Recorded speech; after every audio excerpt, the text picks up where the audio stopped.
I had this whole intro prepared about the importance of diversity to our organization.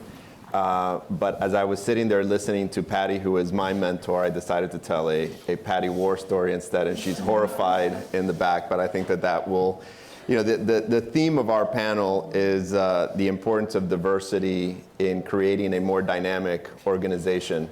And I can tell you, as Patty's associate, working under her, knowing that she was running back from China to deliver cookies at her kid's school, that it made it for me very difficult to say, you know what, I've been working too hard and I deserve a day off. And it really has become a driver that I try to tell other associates today, without sounding too much like when I was your age type thing, but really seeing what she did and how hard she worked made it impossible for me not to work harder and to try to strive for what she was achieving.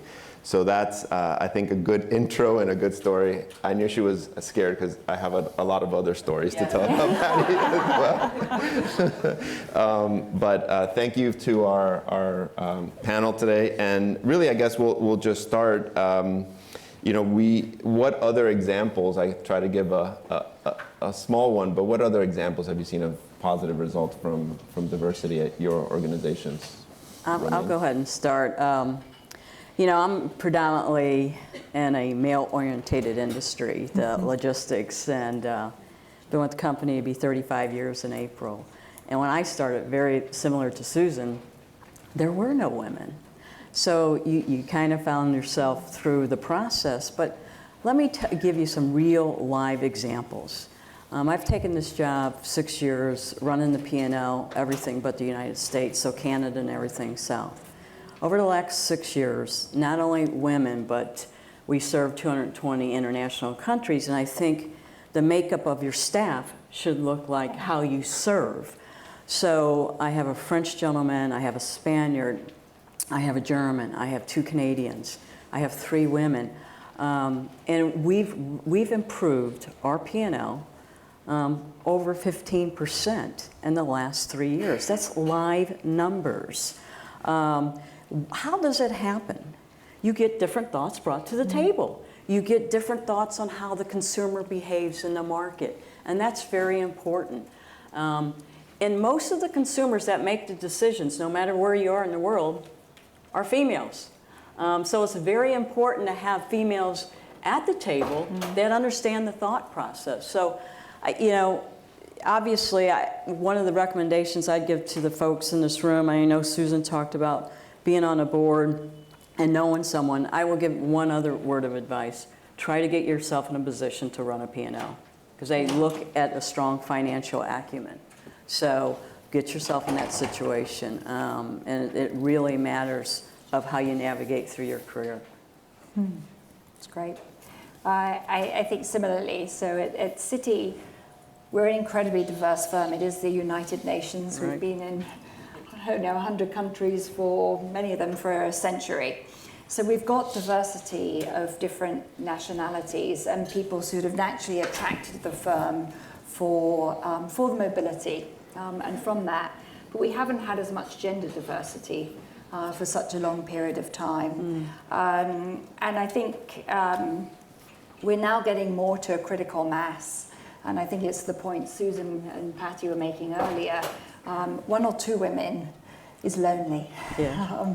But when you get more of the critical mass, you start seeing the impact. And I think one of the things I've certainly found is it's not just in terms of the decisions being made, but it's also the style. There's a diversity of style, there's a diversity of influence skills, and there's an impact on the culture that is enormous. And again, I think is very positive around it. And from my perspective, I was in London for a long period of time, worked in the States, and then now with Latin America.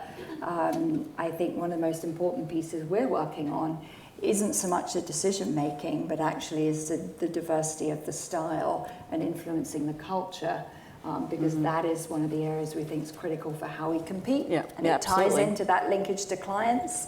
It ties into a more holistic way of looking at things, and a softer side as well. Women can be very tough indeed, and we want to win as much as any of the men want to win, but there's a different style to it as well that is very, very beneficial. So, so I worked for Johnson & Johnson for a long time, and we are in 126 countries. So I share the same in terms of cultural diversity, and that is something that we need to deal all the time. And we have, since ever, a lot of diversity, gender diversity as well, but as you go up in the ladder, so you have less and less and less women. And that is something that we are trying to reverse in the past, not few years, and even in Latin America as well. So we start in some cases with 50-50, and then you go to, I don't know what is the percentage, but it's much less, probably 15 or whatever. We just promote to the management committee of Johnson & Johnson, Global Management Committee, 2 women, one of them my boss. So we have much more.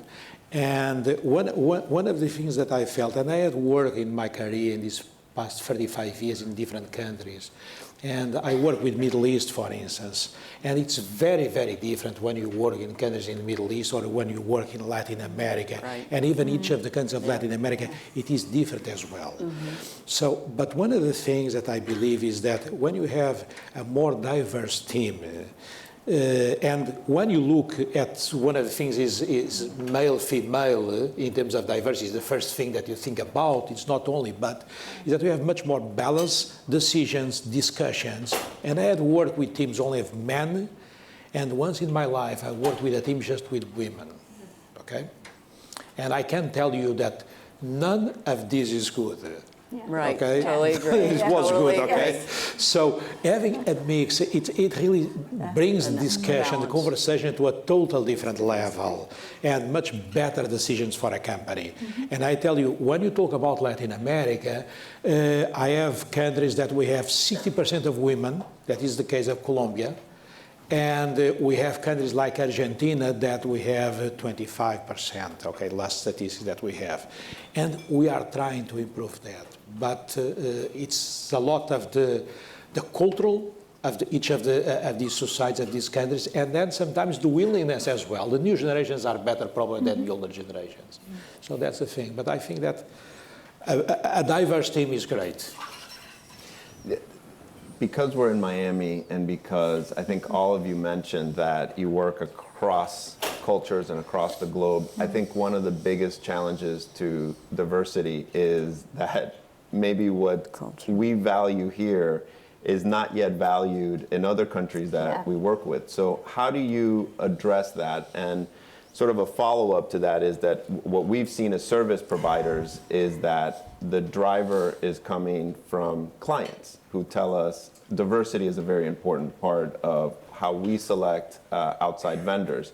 So in Mexico, for example, I recently did a pitch where our Mexico office brought me in because diversity was number 1 on the agenda. It wasn't number 10 on the agenda, it was number 1 for this international client. And I think that in an indirect way sort of helped our Mexico office say, hey, wow, this is also something. And I think Mexican firms generally, and I won't tell you the story of where diversity thought was 10 years ago in Latin America. I'm sure that you can imagine that it isn't what we're discussing here today. So how do you balance that, and are your organizations driving that with your vendors?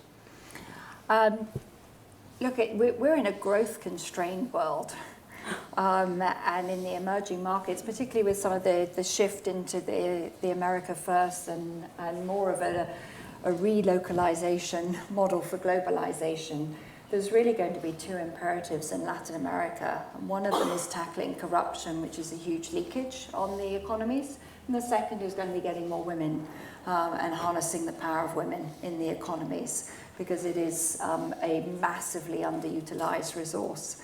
And those are going to be 2 critical imperatives for the countries going forward. How do you break through? Because I think you're absolutely right, the States has broken through to a different level. certainly than Europe and certainly to Latin America and Asia. I think some of the things we've got to start talking about are targets, not quotas. Quotas are tough, but what are targets we're putting in? And how do we get to a critical mass quickly? And how do we empower more of the women to do so? And I think it's imperative on everyone to be talking about that as a way for us to get our individual countries succeeding and to get the growth in, because it's a hugely underutilized resource that we're sitting on. It's up to all of us, it's every single person. So it's not just clients, it's not just managers, it's not just a few institutions. I think it's up to all of us to be more empowered and act more empowered, and also from the female population, from the male population as well. Let's get this resource up and fully utilized. I think you bring up a great point. Knowing the culture and the history of a particular area, and some of the areas are very, very challenging. If you look at the Middle East, I spent a lot of time in Nigeria. Even if you go in our region, LATAM, there's the culture, you have to be respectful of it, but there's certain ways to navigate through it. You know, I'm a big component on trade, facilitating trade, and I know right now that is a political bombshell, but I look at trade more from a humanitarian perspective, because trade, you see trade all over the world, but most of it in some of the third world countries is informal trade. Informal trade does not support the infrastructure for education, the infrastructure for women to go to work.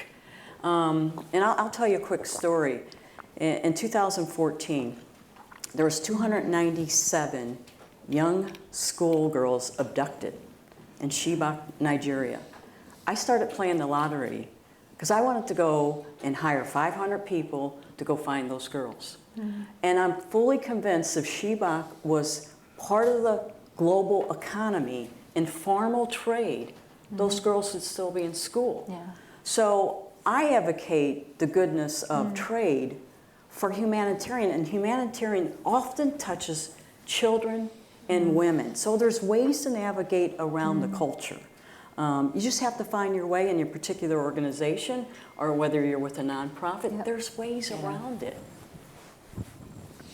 Now, I think that the question is pretty, because I'm changing to a new job, and it will be to deal with around 10,000 suppliers that we have in Latin America. So I had no idea till 2 weeks ago that we had 10,000 suppliers in Latin America. Okay, this is the first thing. The second thing that I learned last week is that we are just starting a program, for instance, that how really to work and with companies that they are owned and managed by women. And that is something that we are pushing a lot because really we have a lot of these small companies that they do a great job. And really, how can you foster this? Because we really believe that if you empower these people, so it will be much better. And I tell you one thing, I just acknowledge that we had this gender difference later in my life, because all of my life till I started to work, I thought that really women were more powerful than men, because in my home, my mom was the boss, okay, and all of the family. Most women are so at home. it was just later on, and she was working as well. It was later on that I knowledge, okay, the world is not exactly like that at the home. So, but I really believe that you can empower more and more women, and so at even a younger age, that will be great for any of our societies. And you see that when you go to these small countries in Latin America, I think that is even more important. Absolutely. Yes. And you know, you often can start a conversation with your mid-managers who are men, and I often start, how many of you have daughters? Yes. And they all raise their hand. Yeah. And I said, don't you want your daughters to get a better education and have equal opportunity like you? So I do see the world changing when I started with UPS 35 years ago in such a better way. Because it's like women out there that have, the women who are on stage, women that's at the tables, who have been role models, and to give examples of young folks saying, what's the big deal about a female being a president? They don't see it any different right now. Yeah. You've sort of mentioned some strategies and some ideas to bring women and retain women in the workplace. And I think I first want to touch on if you have programs that you've instituted in your organization, sort of formal programs to do this, but also to the extent that you have seen other programs that you think are helpful. I can start. I think that bringing women into the organization is not difficult, okay? And that is something that you do, and depending on the level sometimes, and one of the things that we started a couple of years ago is that for each of the slates that we have open, that we need to have women in the slate. But it's not just put a woman because you want just to say, okay, that's fine, I checked the box and that's fine, I feel, in the past, to your point, used to be like that, okay? Okay, I'm happy because I put there someone, but really that they are viable candidates as well. So that is something that is extremely important, is one of the things. So it is not difficult to. I think that the problem that exists in our organization, mainly, and talking about Latin America, is that after 4, 5, 6 years, so part of these women, sometimes they drop out for various reasons, okay, for family reasons, depending on the country. And that is the key thing, what can we do really too? And that's, sometimes you struggle, I tell you, sometimes you struggle, sometimes you talk with the people and say, why are you leaving? Oh, because of this and that. And the companies still, they are not, from my point of view, we are not sometimes ready to accommodate different working hours, different schemes, working from home and so on. We are learning, but I think that will be a long journey. And that is key in mid-career. Because if you survive, probably, then you'll go and you really can grow. But that is the thing that sometimes we are struggling. Yeah, so in the early 2000s, we started seeing what you were seeing, our mid-management women leaving the organization at a much faster rate than any other group. So we institutionalized what we call WLD, Women's Leadership Development, and it had 3 prongs. It had internal connections, business connections, and community connections. But it was a platform to discuss open issues about work-life balance. It was a platform to discuss, I am the only female in this operating center. I don't get to see or talk to anyone. It is a platform to bring women together to work in a community for the better of the good. So we just celebrated last year our 10th anniversary, and it made a significant amount of difference for more women staying mid-level so we could fill the pipeline on the senior level. And I think that's the key. If you have a problem, what's the causes? Can you institutionalize a program? So that's something we did at UPS, and it's worked extremely well. And on our 10th anniversary, we had it in Atlanta. That's where our corporate headquarters are. We invited other organizations to celebrate. So it's typically an internal process. We're like, let's go outside and bring the work groups in, and it really worked well. Yeah. Very, very similarly, what we found is we need a combination of policies and hard factors as well as the softer ones. So you need to have a culture which is encouraging the mentorship that's required in the advocacy. You need an environment that's got some flexibility in terms of its policies. I know I work part-time for the first 6 years of my kids' lives, and that helped me through it. So you need some of the policies in there as well. Work at home. We work at home is huge. Yeah, exactly. But some of the other pieces as well are when it comes to the advancement, because sometimes we'll put the gender issues into just being around family and parents, and that being one of the challenges. And it's certainly a difficult time to get the balance. And some of the paternity leaves and other components are very important for giving an entire family the flexibility. But you've also got the women advancement. And I think sometimes the issues tend to get merged a bit, and we've been trying to separate the two a lot more and look at what are the different programs as well we put in place. often to give women the confidence at that mid-level to take their careers to the next level and make sure the support is there. And how do we work around some of these softer issues that can get in the way? And I think that's starting to really pay a lot of benefits. We have a huge number of women mentorship programs, women leadership programs pitched in at that point as well. And that's where I've certainly started to see a new generation coming through who are just on, they're on fire. Yeah, exactly. And it's really exciting. I think the women are going to change a lot of our organization and a lot of each other's organizations. And I truly think it's because of the women in this room that you see the different skill set and the different employee come to the office environment or work environment. And I just want to applaud all the women who have put the generation in a better place. Yeah. Carry the torch. Keep going. Carrying it. I did this on one panel and it sort of segued into a whole other discussion, but I do think all of you have touched upon generational changes, right? And there's a lot. I read a great article, tongue-in-cheek article this morning saying, the boomers screwed everything up, the millennials have screwed everything up, and the only saving grace for humanity are Generation X. So we'll leave it at that. But could you comment maybe, you hear stories like Susan's and Patty's and yours, and knowing sort of what it was like before and where women are today. Is there a generational issue that you have to tell women coming up the ranks today, you have so much more, how can you'll get so much more, or you don't think so? Oh, that's a tough one. Well, I'll tell you what I did. I have a millennial that mentors me. I do. I meet with her once a month for an hour. They communicate different.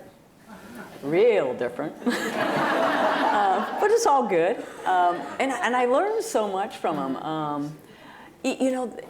I think the world's going to be in a better place because of them. They buy differently. How they buy is different. So as a business, you got to understand that, and I get a lot out of that. I don't think the wants and needs of just the world is going to change, but I don't think a generation. I think each generation has made it better. It really has. And I think, building on that as well, every generation is going to have exactly to your point. It's going to be a different environment. It's going to be a different world, and we've got to build off the strengths and learn from the failures of what's worked before and what hasn't. But being yourself. And I think the most that we can do as different generations come through is try and put the best legacy possible and the best pieces in place and the most supportive environment. I always get so mad when people say that women don't support each other. Yeah, I totally disagree with that. I have had absolutely the opposite experience in my career, and I think we all have to help every individual and every generation succeed in the rapidly evolving world that we live in. Equip them as much as possible and equip ourselves, and then get the heck out of the way when we need to. Yep. Anyway, no, I really think that the new generations will be easier for them than if you look at 20, 30 years ago. And it's natural, and probably in 20, 30 years' time is different. And I agree that they communicate in different ways. Sometimes it's different for me to understand the way that they work and so on. I have a daughter, she's 23 years old, so she's teaching me a little bit how to, but anyway, by the way, she's the smartest of the three kids that I have. The other are two boys. But one of the things that happens is that I really believe that I work in an industry that is by silos, that some of the functions were just women, some only men, okay, and traditionally.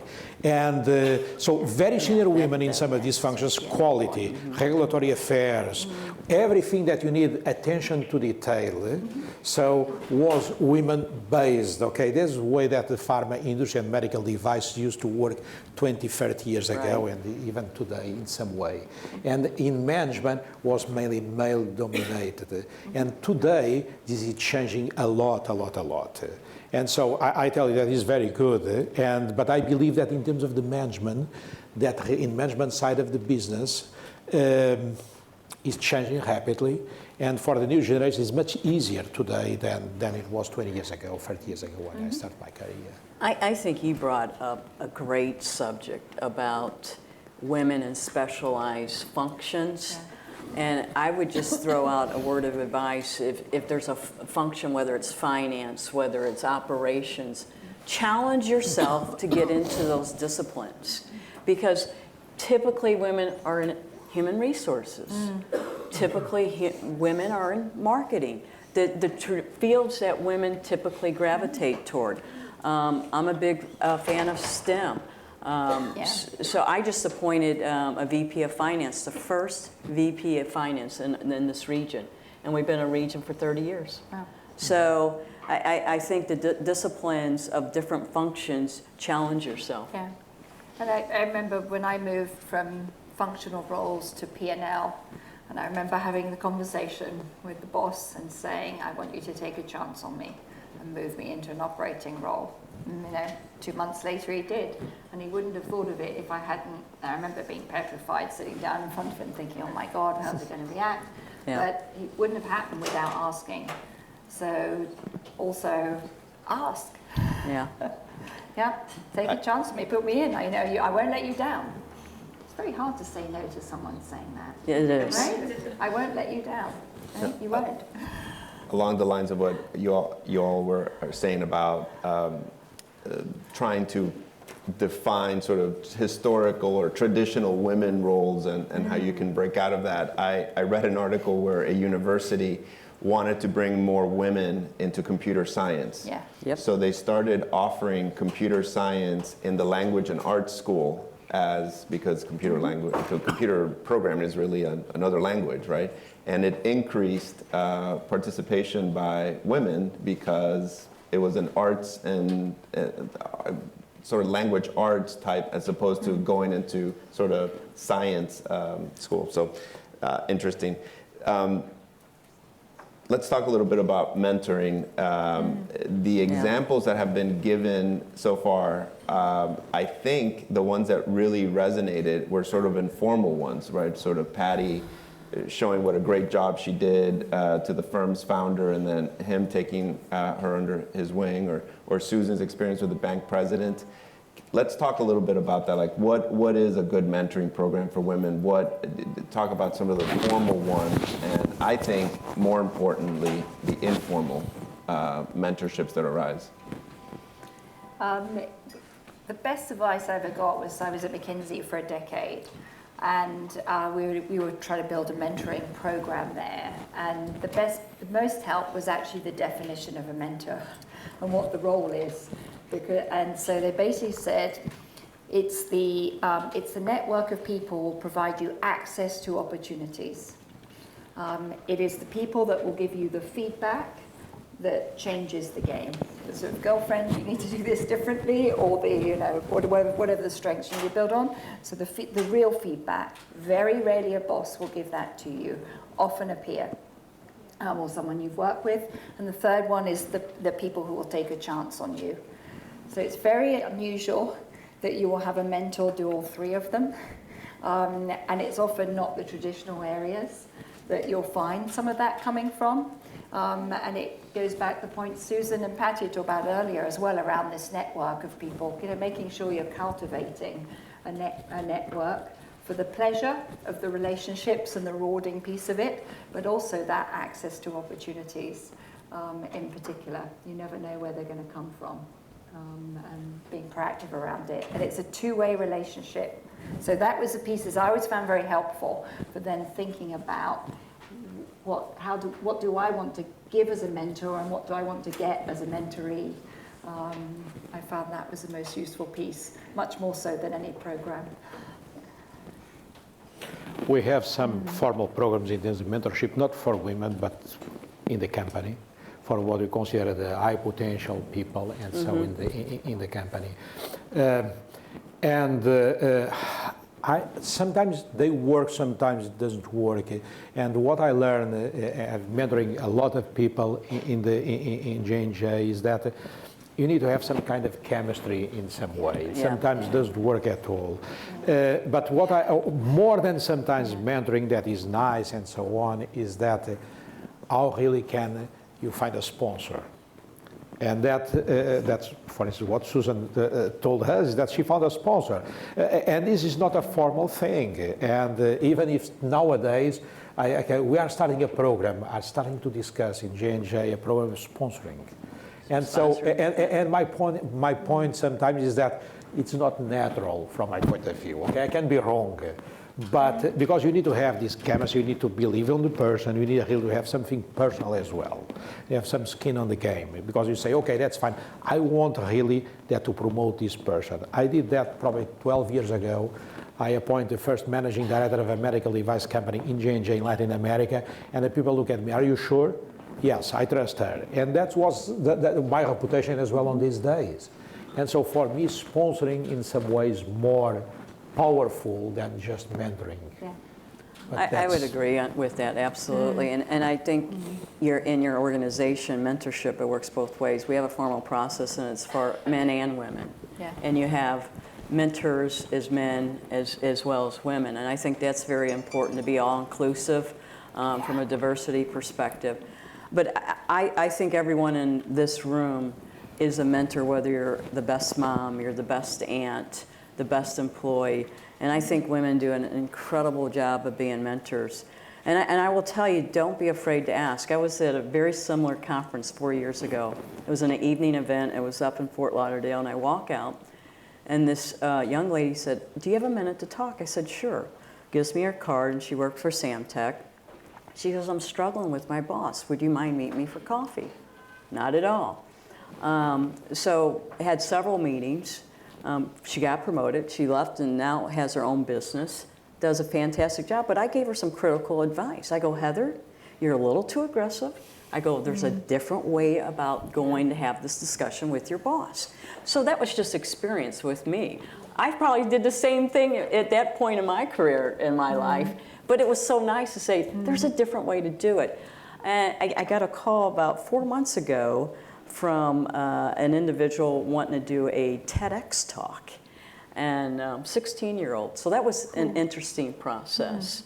And I'm a big advocate. You have to give back. I met a military guy about a year ago, and he goes, how can I get into UPS? And we're a pretty militant company.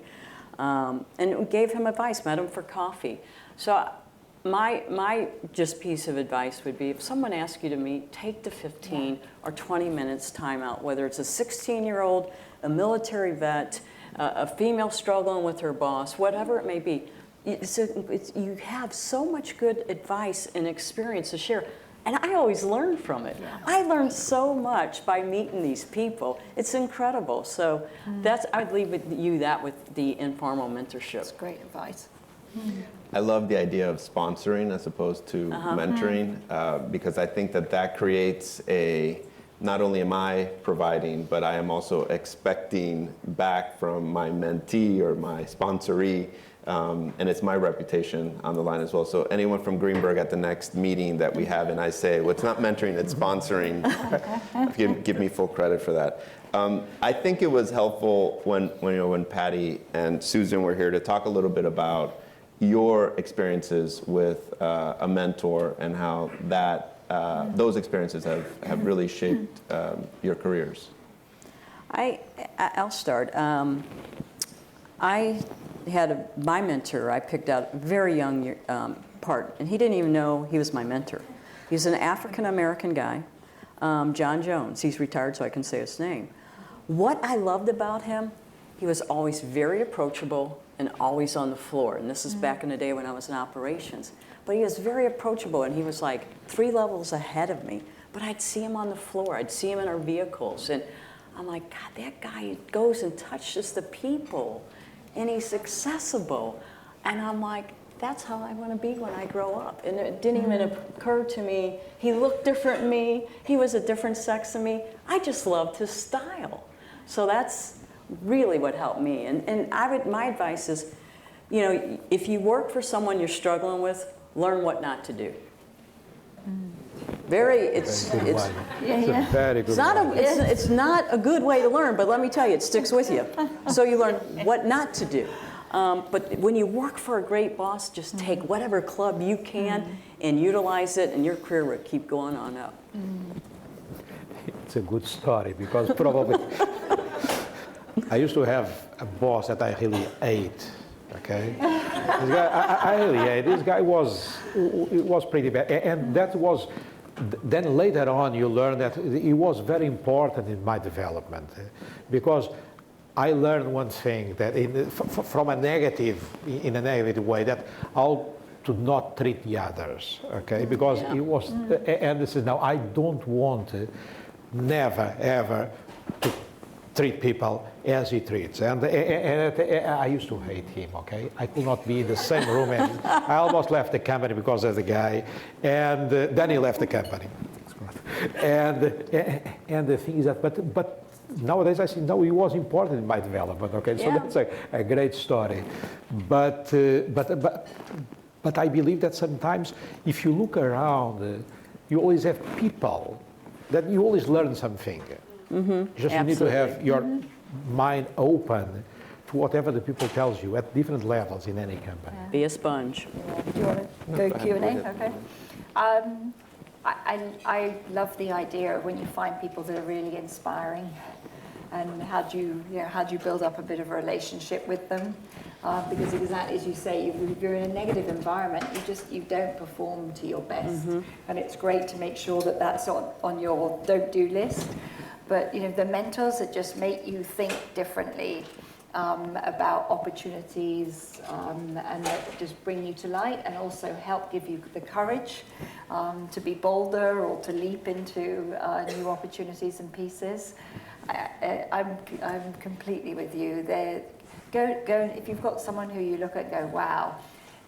Build that relationship. Yeah. Because it's so great when you've got people who you're also mentoring. As we talked about, it's two-way, or sponsoring or advocating for, but it's such a two-way relationship. We get sometimes hung up on hierarchies these days. Yeah. And you know, go out and find people that you just think, wow, that's a great person. Strike up a relationship. I've been very lucky to be able to do that. Thank you. We're going to take some questions from the audience. This is your opportunity to hear from great mentors.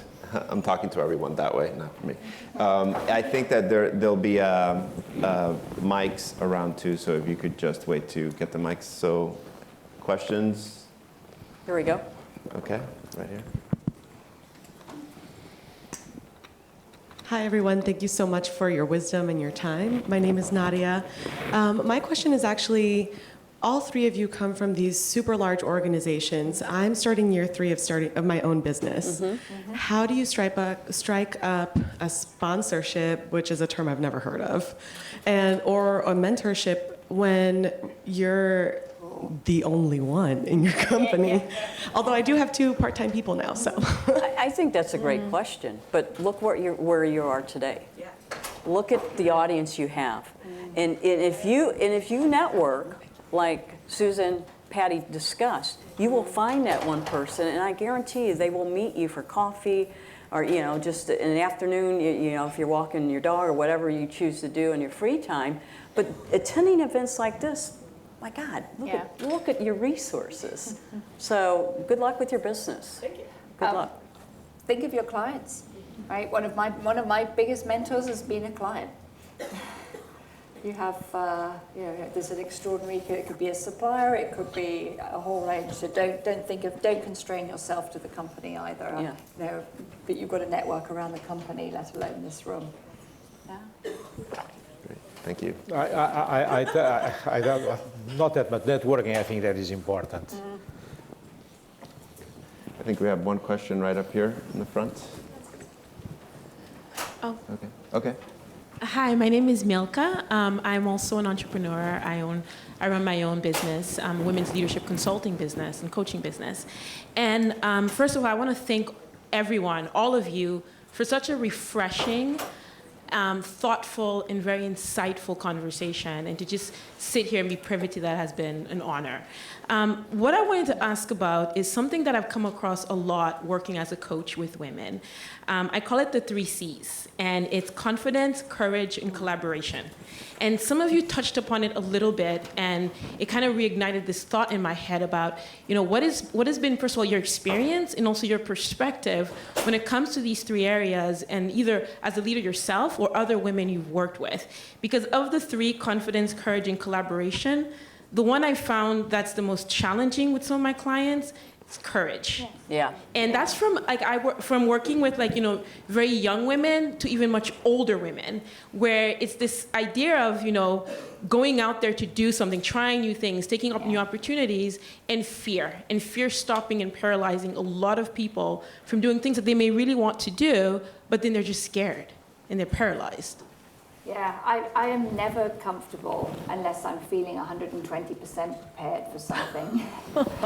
And You must be 120% today. and I just had to get myself out of that. Having kids was very helpful because you could no longer ever do anything other than 80-20. But it's still out of my comfort zone, even today. And I recognize it, and you talk to yourself about it, and you just go ahead.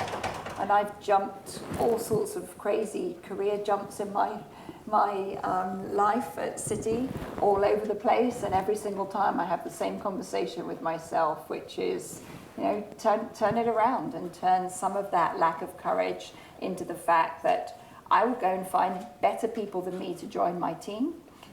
To help me succeed. I will listen to a lot more people to understand what they think we should be doing, and it's amazing when you listen to people, they'll actually tell you what's needed. And then, you work hard to make everyone else succeed. So, you can turn that self-doubt into a real power. That's actually interesting. You make it really much about a lot of people around you, not just about yourself. Yeah. True, you're never alone. I just want to say that I love the idea of the 3 C's and courage. Yeah, I do too. And when you think about genders, as a supervising attorney, most of the time when I go to a male associate, it's to turn down the courage a little bit. You don't actually know what you're doing. You got to turn up the collaboration. Yes, that's exactly right. Yes. Exactly right. So I guess we are all hunter-gatherers. I guess we're going back. There's a question over here. Right there. Yep. Good morning, and thank you for sharing your thoughts and experience. My name is Francia Guzman, and after a 36-year career at corporate, 20 of those at Citi, I now own my own company.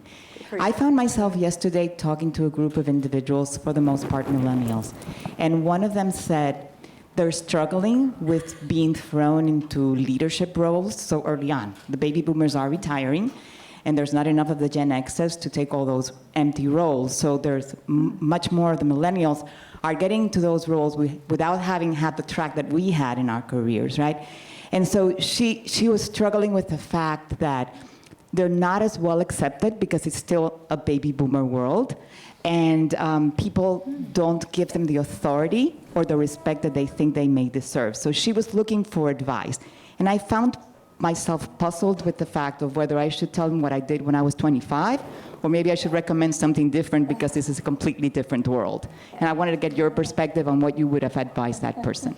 I tell you, I was looking at some statistics of my company the other day, and really one of the things is that you see that as Succession plan. the succession Yep, plan and so absolutely. on, we really have a gap in some way. And what we are trying to do is that, okay, how can we accelerate these people up to 35 really? Because usually we used to have 4, 5, 6 years from manager to director, right. to VP, and so on and so far. And then you stay with VP, different levels of VP for part of your life, and so. And this is changing. And we are struggling in some way how to deal with that, honestly, and how to accelerate the people. Then, because the language is different, what you mentioned, the language sometimes is different, we don't, how can I say, it's not that easy, really, even to be fair with the people, to give them chance and so on. And we are struggling a little bit with that at this moment. So that's, and we are starting to have some programs. We always have a program in these big companies, okay? Really, how can you accelerate this? How can you give exposure to the people? And it's not easy because sometimes the people just want to move from one place to another. They want to have careers in different ways. And so our traditional way of looking at the careers probably needs to change. That's what I feel, okay? I also think we're in a world where some of the management structures are changing. Many of us grew up in a world where leadership was really about leading people who followed and executed, whereas now it's about leading communities of innovators. Yes. And we're in this odd, so we're sort of in that half-pregnant phase at the moment in organizational constructs between the two. And I think in a few years it'll be much easier because you'll have many more communities with the leadership roles and the training around that. But at the moment, we've still got quite a lot of the old hierarchies. So I actually think this is going to be a self-solving problem as our organizations evolve to operate at the speed of technology rather than under these old constructs that really aren't that relevant for growing talent and leadership skills anymore. And I think that individual that you had the conversation with, what I'm seeing is they bring so much to the table. They care about sustainability more than I even thought about it at their age. They're a lot more caring. They're more nurturing. So I think we should give the advice, let your skill set shine to us baby boomers or whatever generations they're dealing with. That'd be my advice to them because they do have a different skill set, but it's a great skill set. And a real sense of purpose. Yes. What is the purpose? And it's just they want to know wonderful that. to hear. You know, you and I would say, hey, you got to go over there. Okay, we'll go over there. Why are we over there? You Exactly. know? I mean, it was. I mean, you jump out the window. Okay, where's the window? You know. So maybe one more question. If we have quick questions, but we have one in the back there. I know. Yeah. And then we'll call up here in the front. Thank you. Good morning. My name is Ana Gonzalez. I work at Citibank. And my question is, well, first of all, great panel. And I'm very happy to see also Antonio, of course, Jane, and the other guests. But my question with this room pretty much full of women is, how can we engage more male into this type of discussion, more men into this gender discussion? I still think it starts with inclusivity. You know, like we all alluded to. I have 14 direct reports. I wouldn't win all women are all, all thinking from the same country. It's diversity in every perspective, inclusion of all. And you have to demonstrate it, talk it, believe in it. And, I think maybe in a forum like here, we should bring your peers that are different than you. And I can't advocate that more than today than ever for so many reasons. Couldn't say it better. Completely agree. When you work for a woman, you sort of think, well, what's the big deal? You gotta, even for us, we're, Patty. I wouldn't be here without Patty's mentorship. So thank you, Patty. Thank you to the panelists. Thank you to everyone for their great questions.